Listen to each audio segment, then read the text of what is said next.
हरि श्री बालकृष्ण लाल श्री राधा रमण लाल की वांगमयी शब्दमयी वाणीमयी प्रतिमूर्ति हम आप सबके मध्य में विराजमान श्री कृष्ण स्वरूप श्रीमद् भागवत को बारंबार प्रणाम।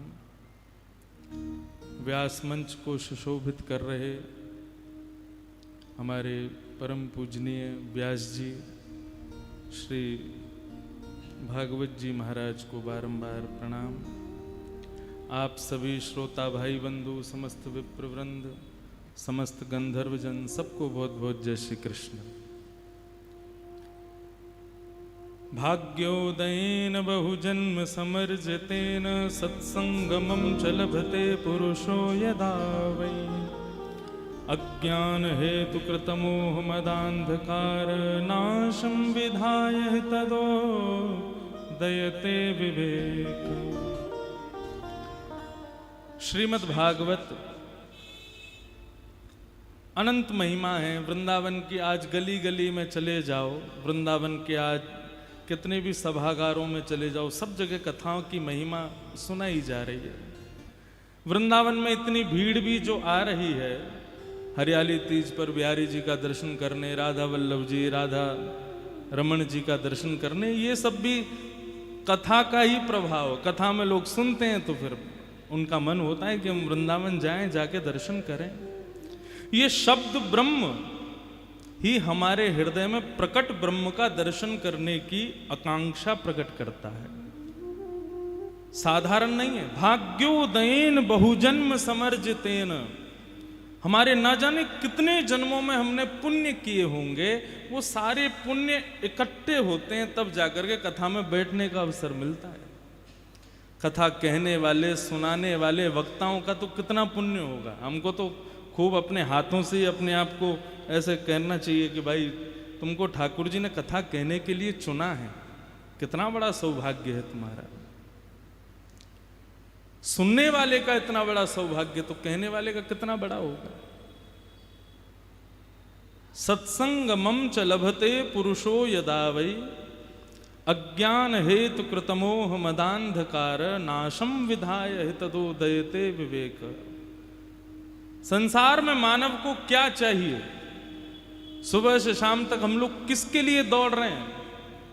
श्रीमद् भागवत के तृतीय स्कंद में श्री मैत्रेय मुनि से उद्धव जी ये प्रश्न करते हैं, श्री विदुर जी ये प्रश्न करते हैं कि सुखाय कर्माणि करोति लोको नते सुखम्मान्यदुपारमं विंदेत भूयस्तदेव दुःखम यदत्र युक्तम भगवान वदेन्न।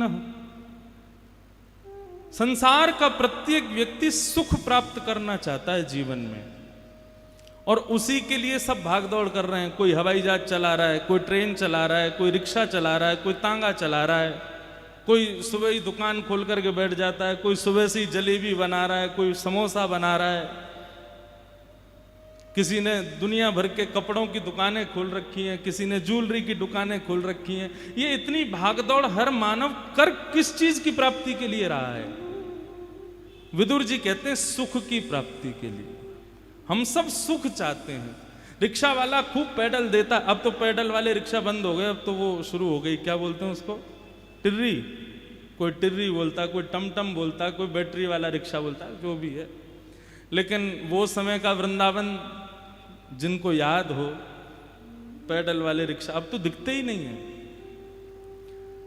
तो दोपहर के समय ऐसे मौसम में बेचारे वो बिना नहाए धोए भी ऐसे लगते थे कि बेचारा पूरे दिन गीला ही रहता, उसकी बनियान, उसके नीचे का सब गीला रहता, इतनी गर्मी, और फिर भी वो पैडल दे करके चलाता रहता। किस लिए? सुख की प्राप्ति के लिए। और कोई बड़े बड़े बंगलों में बैठा है, करोड़ों का टर्नओवर कर रहा है, उससे पूछो तुम क्यों कर रहे हो? बोले सुख की प्राप्ति के लिए। दिन भर में 100-200 रुपए कमाने वाला रिक्शा वाला भी सुख चाहता है, और दिन भर में 200 करोड़ का टर्नओवर करने वाला भी सुख चाहता है, लेकिन दोनों ही सुखी नहीं है। दीन कहे धनवान सुखी, धनवान कहे सुखरा जाको भारी, राजा कहे महाराजा सुखी, महाराजा कहे सुख इंद्र को भारी।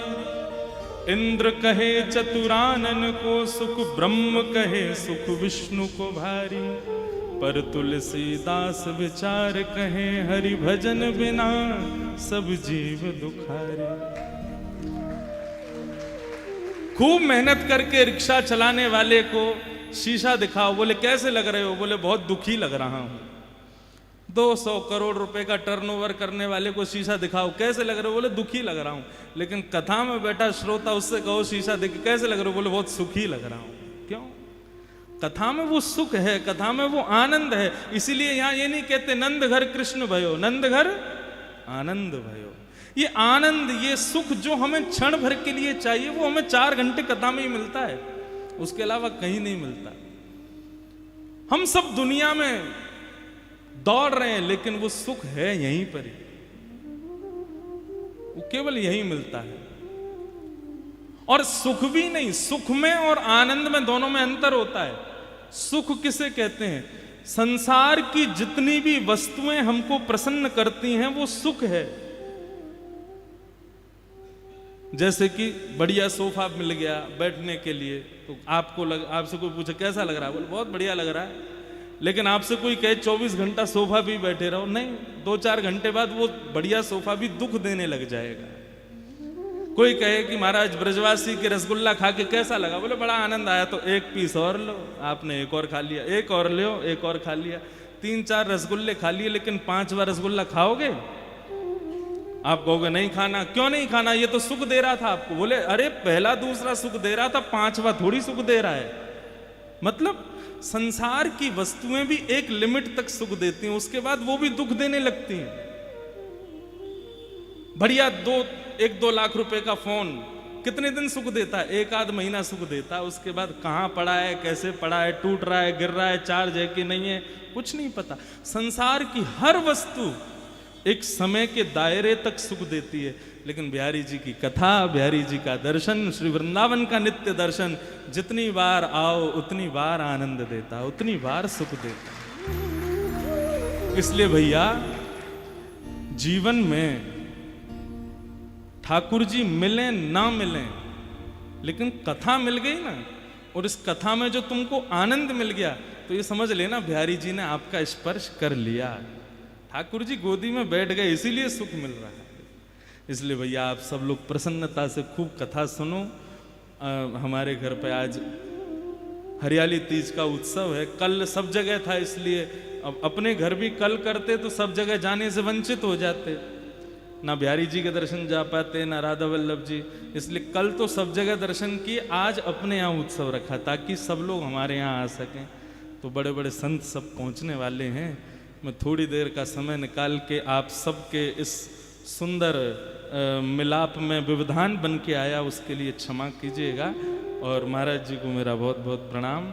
आप श्री ऐसे ही सुंदर भागवत की भागीरथी को बहाते रहें। इसी भाव के साथ समस्त श्रोताओं को, गंधर्वजनों को, समस्त विप्र वृंदों को, पूज्य महाराज जी को, भागवत पीठ को मेरा बहुत बहुत वंदन। जय जय श्री राम।